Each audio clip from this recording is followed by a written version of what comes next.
that I'm very sorry and I apologize for the inconvenience of me not giving up.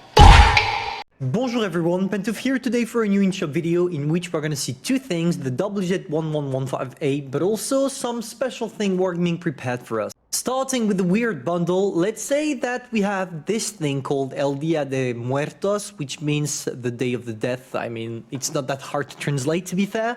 And what is special about it is that it features orders. And as you may or may not know, orders are pay-to-win missions in which if you complete the challenge, you will get access to a certain reward. And here I was really curious about it, and when you take a look at it, you see that you have the possibility of unlocking a cool background to celebrate the Dia de Muertos, which is, if I'm not mistaken, a Mexican celebration. To be fair guys, for €5 it's a catch in my opinion, because this thing features, beside the new profile background, several stuff like premium, gold, etc, etc, so you better want to get it, especially for €5. There is one thing we can hope out of this bundle Wargaming is proposing us. Maybe that in the future the bundles will evolve and maybe we'll have access, instead of buying straight a tank, maybe buying an order that will allow us to get new tanks, new premiums or whatever, or even if it's only some parts for the tank or even like half the chance needed to get the tank. At least it will involve the community and it will not necessarily be only pay to win. You'll have to actually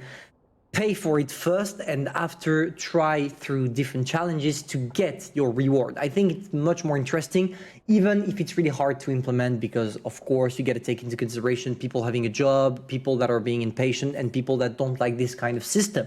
But it shows us that Wargaming is trying to develop new ideas, and it's a good thing, especially for a game that has been on the App Store for so long, because at least it shows that the dev team is healthy and always trying to improve, which is obviously a good thing for them, but most importantly for us as players. Now for the rest of the video, you might have seen in the shop that the WZ-111-5A is available, a tier 10 Chinese heavy collectible tank.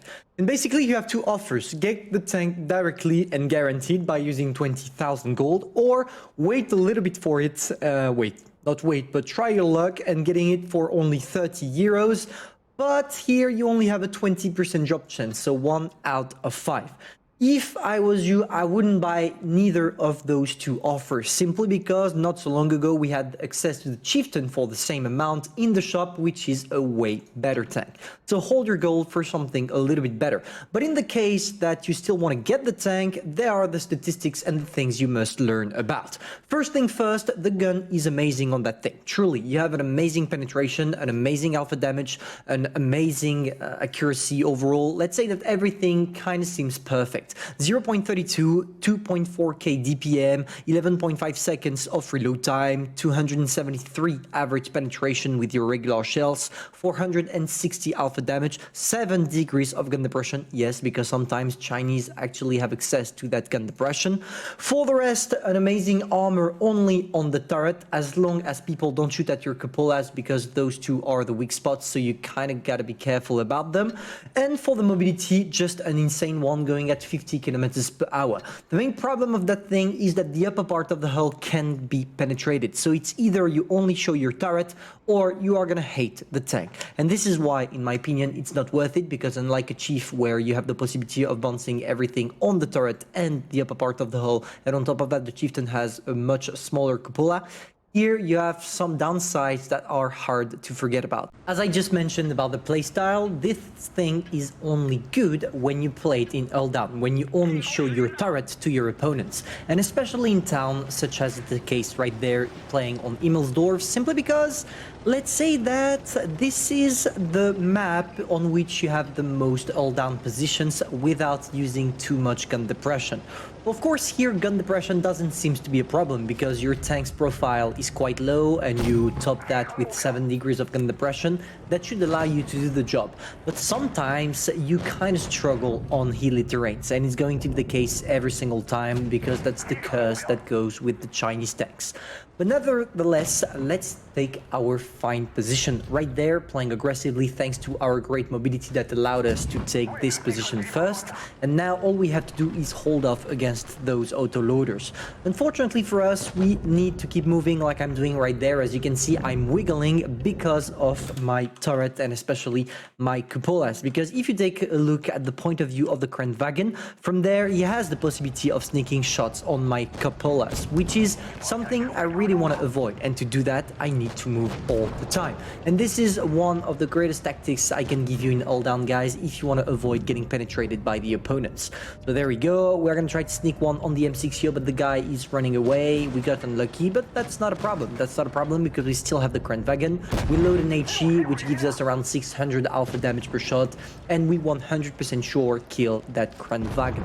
Now we have to focus on the rest of them. There is the T-57 Heavy, there is also the M60, but unfortunately, as you can see, it seems like we're losing. We got completely wrecked on the other side by the mediums, and now we have to face them in a 1v1 or a 2v1 because we have the heavies on the left and the mediums on our back, which gives us the feeling that we're not going to do well in this battle. Not a problem, we are trying to put our tanks in all down once again, and we only show the turret. This is how it works. This is the only and sole playstyle you need to adopt with your WZ. Unfortunately for us, it's going and it starts to get complicated. Just take a look at the M70, for example here. He sneaked one straight into my cupola, and now I'm in a 1 versus 4. Unfortunately, we are gonna get wrecked, guys. Plot twist, because there is nothing that we can do much, but at least our good mobility allows us to run around and kill that T-92E1 that was too reckless to find out about the Kranwagen wrecked. So yeah, here we're gonna get completely wrecked, we're gonna lose. We sneak one shot before dying, which is a good thing, and we end the game at only 3.8k damage. I'm sorry, I couldn't find a better replay because I only have 1 hour to record, render and upload the video, so I went with what I had.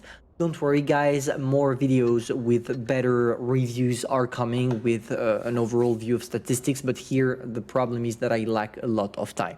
But I just wanted to present to you this tank, which is, in my opinion, not worth it, even if the playstyle is original enough for you to probably enjoy it. But if you're looking for something that does the job at tier 10, that is relevant, that doesn't need that much skills to be played correctly, and that makes a lot of credits, then this tank is not made for you. Try to get maybe an AMX M454 or a Chieftain MK6. Both of those tanks are being quite more enjoyable than this. Hopefully you enjoyed. If that's the case, you know what to do, and I'm gonna see you soon for a new video. Bye.